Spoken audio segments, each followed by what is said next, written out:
Hey, welcome back to the channel. Today I wanted to talk a little bit about point of impact, point of aim, especially when it comes to shooting a rifle or a pistol caliber carbine or anything like that at close range versus long distance, right? Understand, guys, that a zero is where the scope and the bullet, right? Point of aim and point of impact converge at a single point, okay? If it's 50 yards, if it's 100 yards, if it's 200 yards, a zero is going to be where my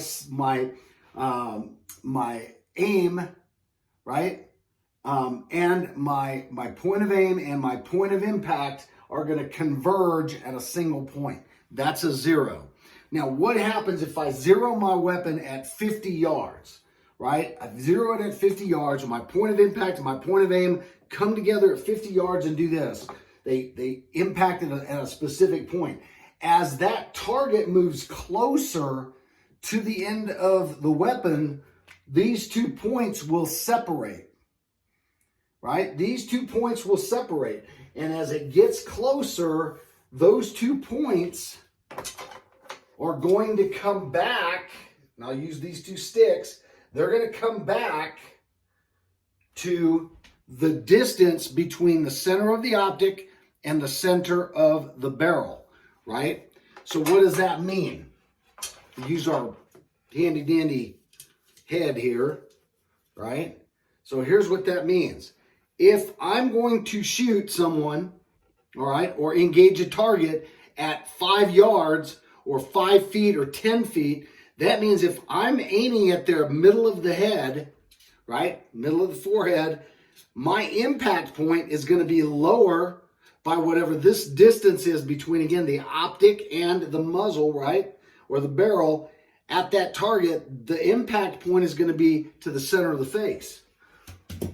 As you go out to distance beyond where your zero is, right, that bullet trajectory is going to continue to go up, right? The bullet trajectory is going to continue to go up. And this is all about ballistics and velocity, right? As a bullet leaves the front of the gun, right, it's going to travel at an arc and fall into that target, right? Your optic is going to be straight at that target, right? So you're actually going to have 2 zeros on your scope. So you're going to have a zero much closer to the weapon, and then as you go out to distance where they converge again will be another zero. The further you go out, the more you have to adjust elevation, right? Elevation up on your scope. So if you're going to shoot out at distance, right, you've got to bring your scope up. You got to adjust elevation on your scope to be higher so that the bullet will travel farther as it falls into the target. So I think that's really, really important for people to understand because, again, if you zero at 50 or 100 or whatever it is, the closer that target comes in, right, the more difference you're going to have between point of aim and point of impact, right? The further that it goes out after you zero, the higher the bullet's going to travel, the lower the scope is going to be, or whatever you're going to put the red dot on target. You're going to be shooting high at distance, right? Closer, you're going to be shooting lower, higher at further distances. So as you go out in distance, you got to take your scope elevation and adjust up. I hope this explains it, guys. I know this is kind of complicated for a lot of shooters to understand because people don't realize how, a bullet comes out of the end of a weapon or the end of a firearm.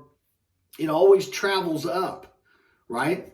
There's a lot going on. You have bullet rise when it comes out of the muzzle, right? And the muzzle is not going to be, is not going to be straight. It's actually canted up a little bit to give that round some trajectory, right? The trajectory of the round is determined by what it is that you're shooting. In a pistol, it's going to be a little bit flatter, right? And that's why the optics are going to be more, if you're going to use, you know, iron sights or you're going to use a red dot, they're closer to the barrel because, again, a pistol, it's not designed to shoot out at massive distances, right? Long range distances. If you do, you're going to hold a little bit higher up on the target, let that bullet fall into the target, right? The closer you are, the less of a deviation between point of impact and point of aim. I hope that explains it. I know there's a lot of information there, but I just wanted to give you an idea and some generalities about how you actually set optics, how you actually dial these in, what a zero really looks like. And if you have any questions, as always, guys, make sure to leave them in the comments. Give me a thumbs up and a like. And don't forget to hit that subscribe button and the bell notification so you can be notified each and every time I release a new video. Hey guys, thanks a lot. I know it's been a while, but thanks for watching. I appreciate y'all, and I look forward to seeing you on the next one.